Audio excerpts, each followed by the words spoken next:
Hey,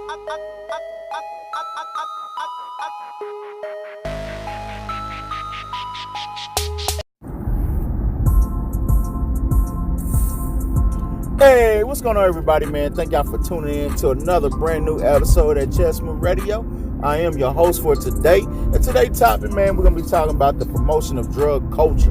But before I get into the topic, man, y'all know what to do. Go to Chessmove Radio YouTube channel. Subscribe to the channel so you get the notifications of any new episodes that drop. You can also follow us at our Facebook page, Chessmove Radio. You also can catch new episodes there. But other than that, man, before I get into the topic, man, you know what it is. I'll be right back after these messages. So stay tuned to Chessmove Radio. Yep.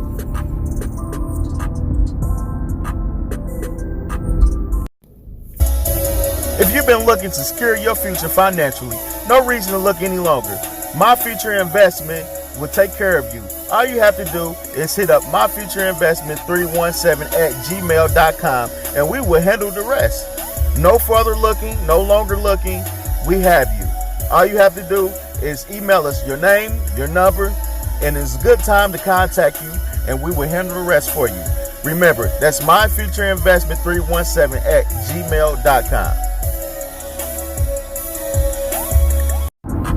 Hey, what's going on, everybody? Welcome back to Chessmove Radio. Like I said, man, today's topic is going to be about the promotion of drug culture. But before I get into the topic, man, how everybody's doing on this Hump Day Wednesday. Hopefully everybody having a great day so far. So good. Before I get into the topic, I want to talk about, man, a serious situation going on. I touched on it a little bit on a video I dropped the other day, so you can go to my Facebook page and check that out. But I want to talk about this sex trafficking thing that's going on because it's very important, man, because a lot of people don't know how serious this is, especially with the holidays going around. You're going to have a lot of women out and about going Christmas shopping for their kids, for their loved ones, for their family. And definitely, women, man, y'all definitely got to be careful out here. If you can't have somebody go with you, find somebody to go with you, because it's a serious situation, man. You got a lot of, I stay in Indiana, so you got a lot of vans popping up with the pad, with the lock on the back, popping up in random parking lots, you know, malls, stores, what have you. You know what I'm saying? And you got to understand how serious the sex trafficking thing is. It's $120 billion business a year. You know what I'm saying? 75,000 women go missing each year. Every 30 seconds, a girl is snatched. So this is a very serious thing, man. Something serious. You definitely got to be mindful, women, when y'all out and about, man, because they are looking to snatch you. And the police already said if they able to snatch you up, it's nothing they really can do. They're not going to be able to find you because, you know, look at Indiana. We are surrounded by highways. So if somebody snatch you up, they can hit the highway and be gone before the cops is notified that you are missing. Because when I think you got to wait 48 hours, that's allowed 48 hours before you can report somebody missing. By that time, you in another state. You might be in 2 or 3 other states, gone, missing. You know what I'm saying? So this is a very serious thing, ladies. Be mindful. You know what I'm saying? If you got a loved one, a spouse, a friend, somebody you can take with you that can look out for you. I know, you know, like I said in my video that I post, I know some women are single out here. They don't have the luxury of having a male presence in their life, or, you know, they might be alone, really no friends, nothing at all. So if you are out and about, you have your little kid with you, make sure when you're inside the car, get everything pre-ready. If you can get that, your car seat, your baby covered, whatever you can do it inside the car first with your doors locked. So when it's time for you to get out the car and get your baby out, it can be a quick process, very quick. You know what I'm saying? Because you don't want to have your back turned at all, because it doesn't take that much for somebody to snatch you up real quick. So you want to be very mindful, man. This is a very serious situation going on, and definitely be mindful, ladies. But other than that, man, I'm not gonna hold y'all too long. I'm gonna get to the topic at hand. Like I said, today's topic, we're gonna be talking about promotion of drug culture. So the promotion of drug culture, man, when you turn on the TV, you look at nowadays, man, you look at these rappers of today. You see a lot of drugs in the video, drugs in their Instagram, on social media, them popping pills, drinking lean, doing cocaine, what have you, man.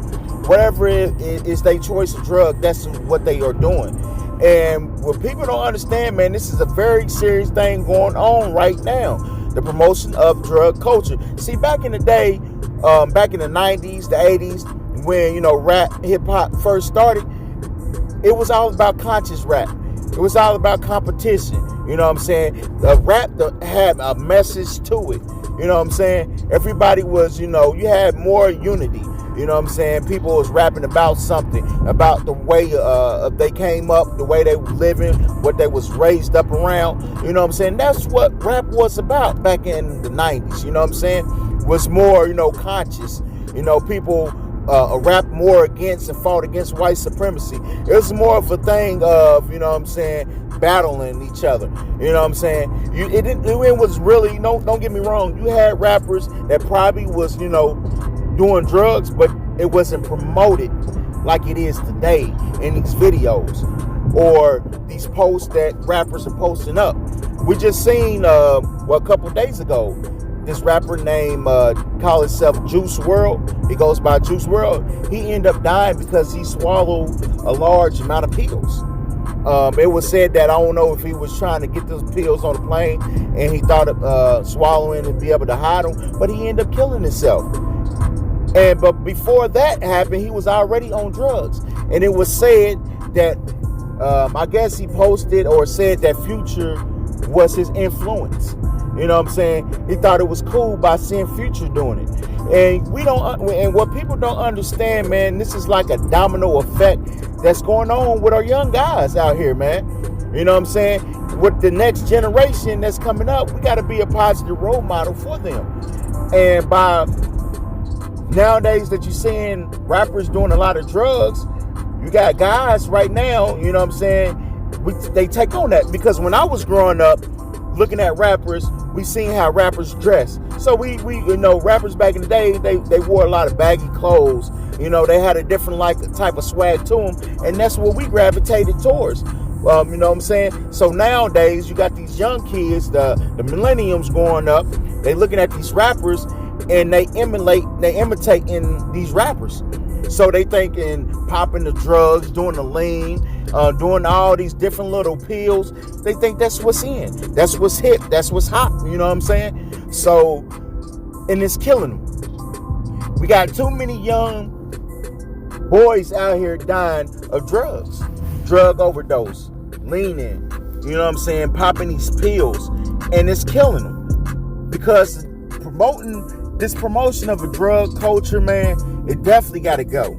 It definitely got to go, because right now we in a system of white supremacy. We need all our young warriors out here to be able to help us fight.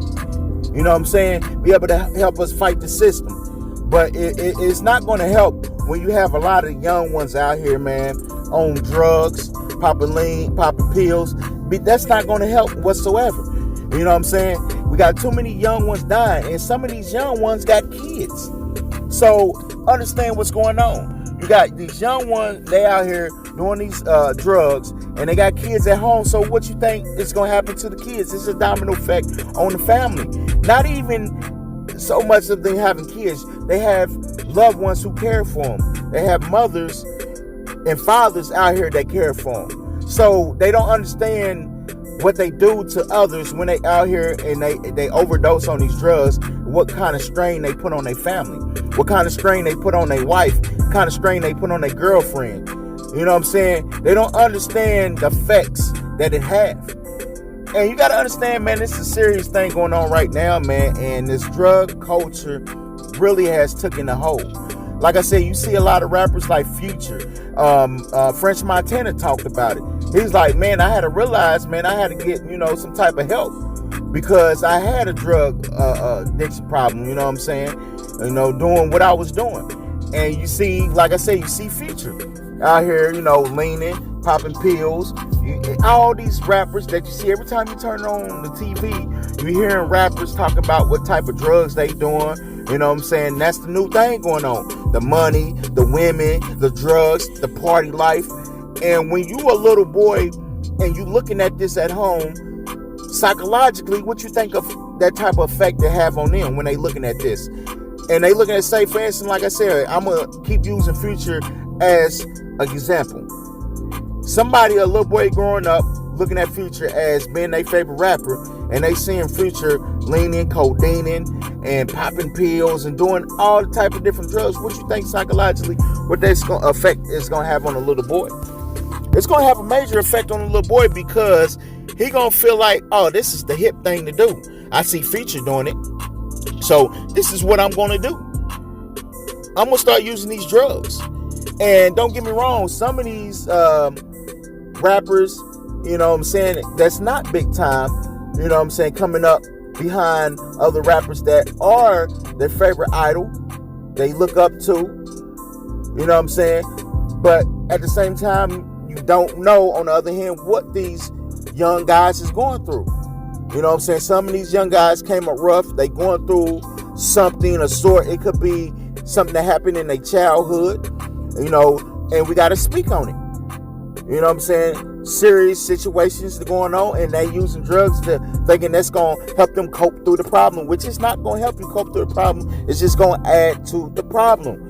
Not even these rappers. You see young guys in these neighborhoods nowadays using drugs, popping pills, doing lean. See, me, that was never my thing. You know what I'm saying? The closest thing I ever done was weed. That was it. And I smoked weed for a good year.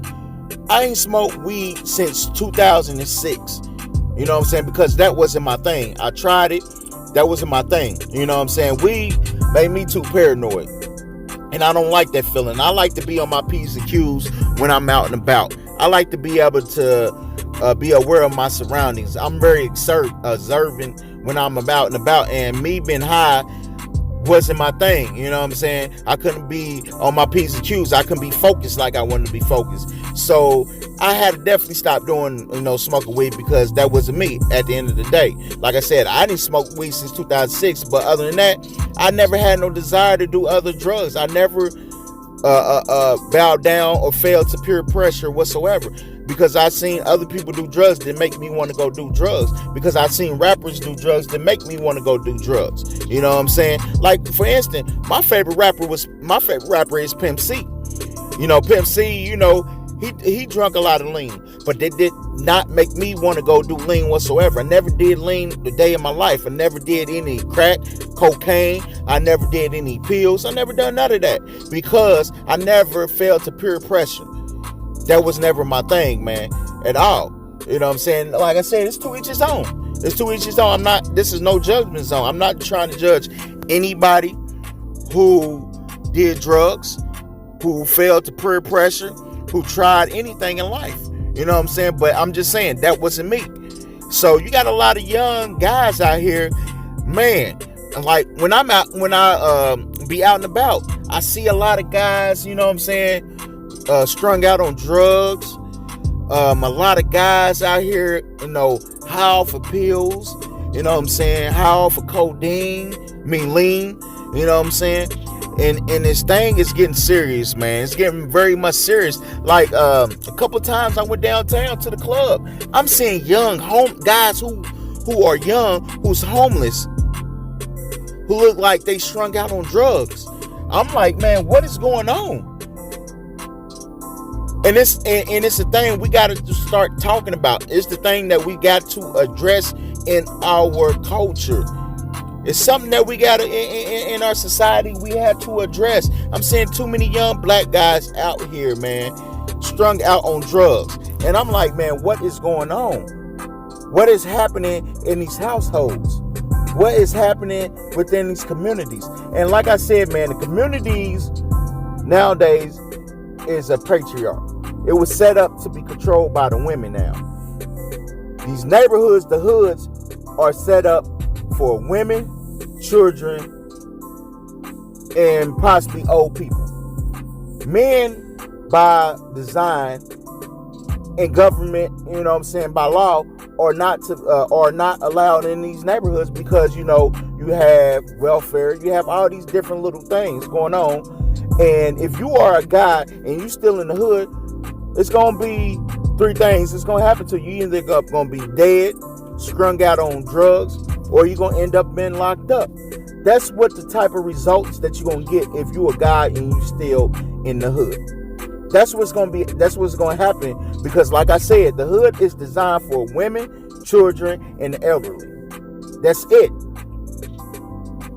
So if you're a guy and you still stuck in the hood, it's going to be three things. Like I said, you're either going to be locked up, strung out on drugs,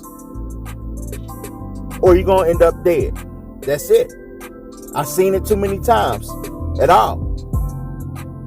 I've seen it happen too many times at all. That's why when you go in these hoods, you see a lot of these young black guys strung out on drugs, man. Strung out on drugs. Like I said, I've seen too many young guys that's homeless, don't have nowhere to go. And this promotion of drug culture is not helping anything whatsoever because we need our warriors, man. We need our young black guys because this is the next generation that's going to come up, that's going to help us fight, man. So we definitely need them, man, by all means necessary, man. And like I said, man, you take it back in the 90s, the 80s when all this rap and hip hop first started. You didn't have the promotion of drugs. You didn't have the rappers talking about popping pills, doing lean, and all this other stuff. Now, this is what they are pushing. Now, you can say back in the day, the drugs and the women and all the other stuff was pushed on these rappers by these record companies. But it's not so today whatsoever. Now, the drugs been established. Rappers is now influencing other people looking up to them. It's like a thing of a domino effect. Like I said, Juice WRLD, he was influenced by Future. So I guess Future, Juice WRLD buddy, the dude that knew Juice WRLD, I forgot what his name was because I'm not familiar with Juice WRLD, but the guy who was cool with Juice WRLD, he said, I was reading something, he said he's no longer does drugs because he's seen what happened to Juice WRLD. So it can be a positive thing from this too. So I'm glad he took heed to it and decided, hey, I need to make a change. He had an epiphany. I need to make a change because this so can happen to me if I don't make a change. Same thing that happened to my friend, my buddy. Same thing can happen to me. So I need to make a change right now so it won't happen to me. So that is the key thing, man. And like I said, it can be a positive effect to all this when it comes to this drugs and all this other stuff. When you see somebody else fall victim to the drug culture, you can definitely, man, have a positive reaction towards it. Some people can learn from it and go in the right direction. Some people don't learn from it. They continue to do it until they be the next one to fall to it. And like I said, man, it's time to let this drug culture go, young guys. I'm telling you, man, my black guys out here, my young warriors out here, let the drugs go. You know what I'm saying? If it's something that you need to cope through some pain, go get some help. Go get some help because the drugs is not going to do it. You're going to end up falling victim to the drugs like always, man. I've seen it happen too many times, man. Too many times that it done happen. So you got to learn from the situation. You got to be able to learn from it, man. Because I hate to see all these young guys, man, falling victim to drugs, man. This is something, man, it's just been going on for some years now. And we definitely got to make a change, especially going into the new millennium going into the new year, going into 2020, we definitely got to make a change, man, because we need all our young warriors as this time is getting worse and worse. We can't have our young warriors out here strung out on drugs, man, whatsoever. So, man, that's been the show for today, man. Definitely go to Chessmove Radio YouTube channel, subscribe to the channel, so you get all the latest notifications of any new episodes that drop, and also go and follow our Facebook page, Chessmove Radio on Facebook, so you can see the new episodes that way too. But other than that, man, everybody have a great Hump Day Wednesday, and I'll see y'all when I see y'all, man. Peace out. Yup.